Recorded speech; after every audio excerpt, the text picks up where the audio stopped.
playing days. I'm just curious what you remember about that, and if you could ever see yourself even remotely doing something like that again. That was such a long time ago. Move all the way over to your left. No, you don't remember anything about it? Would you ever do that? A long time ago. Nick, In my youth. In my youth. All the way to your left, Nick. Jim, you talked earlier about the team fighting through adversity. When you got this team in January, February, you started to learn about this team. What did you find out about it? I guess its heart or what it had to kind of gut through games like this on the road. You guys are 4-0 in the Big Ten on the road, I think. What did you find about this team that was able to allow them to really just power through whatever kind of comes in their way?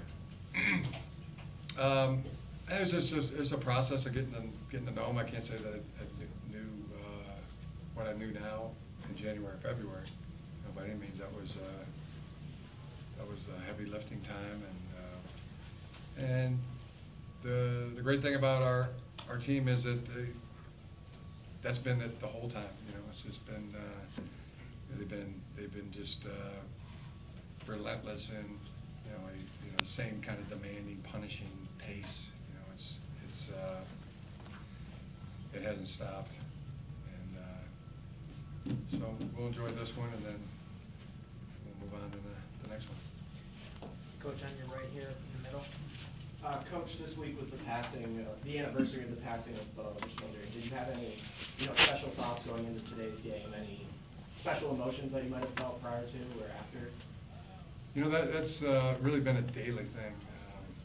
When I go to Schembeckler Hall and drive past his house and sit in the office and have the same position that he had.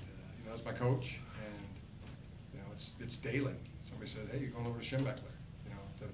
It's not just a hall. It's a person. It's my coach. It's somebody I draw daily inspiration from, as we all do. All of us have played for him or are coached with them or were associated with them. I'll give you a great example. I mean, we're flying here yesterday, and Jim Brio, who quarterback who played at Michigan, number 8 in the late 70s, was flying our plane. He's one of the top pilots at Delta now, and we're talking, going back and forth, and like I told him before we took off, I said, "Hey, what Bo would tell you right now?" He goes, "What's that?" I go, "Don't screw it up." So it's daily. It really is. How he inspires us. Jim, going back to the penalties, you seemed upset with some of the defensive ones, but on the offensive side, how do you think the crowd noise and the fans impacted just your offensive line's production today? I thought it was fantastic.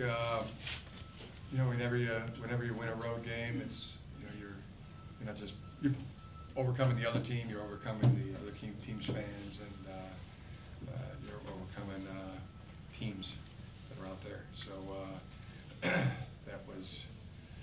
it really makes you feel like a man when you do that, and nobody was more manly or mighty than our offensive line today. I thought where they run blocked, the pass protection in particular was very good and very physical. They played a complete game up front on their offensive line. Over to your right here, Jeff.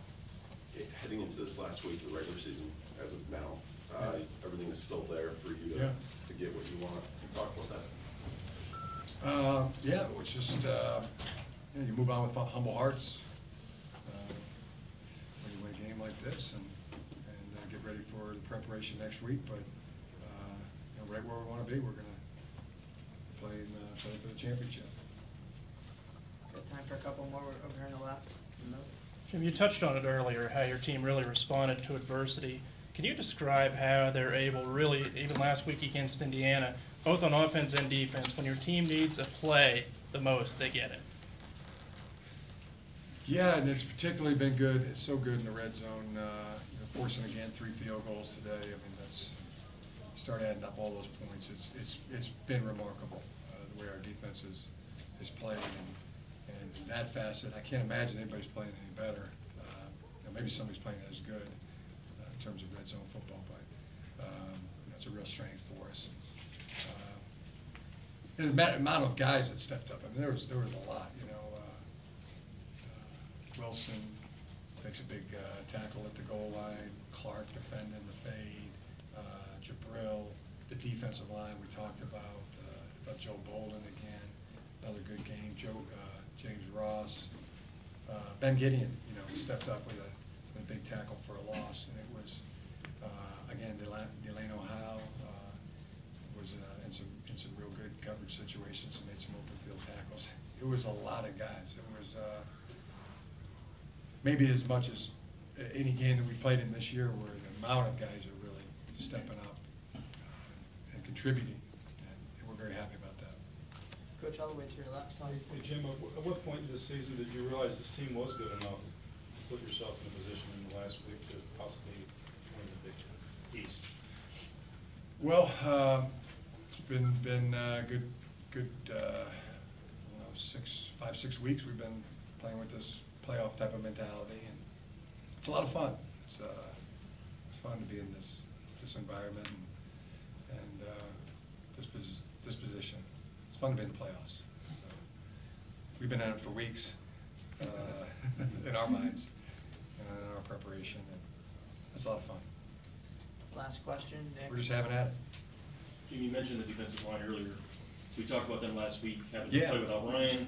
We Yeah. asked you if they were tired on Monday. You said you didn't think they were. Just Yeah. their response overall from a rough one last week, and they downloaded today.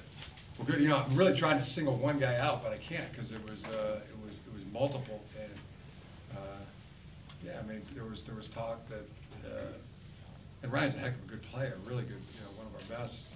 And you know, maybe our guys talked to them. Maybe they took it as a challenge that somebody had to step up and grab that share of glory that's there to be had. And from my perspective today, I mean, there's probably 4 or 5 guys who were grabbing at it. It's okay to chase glory. All right, thanks, Coach.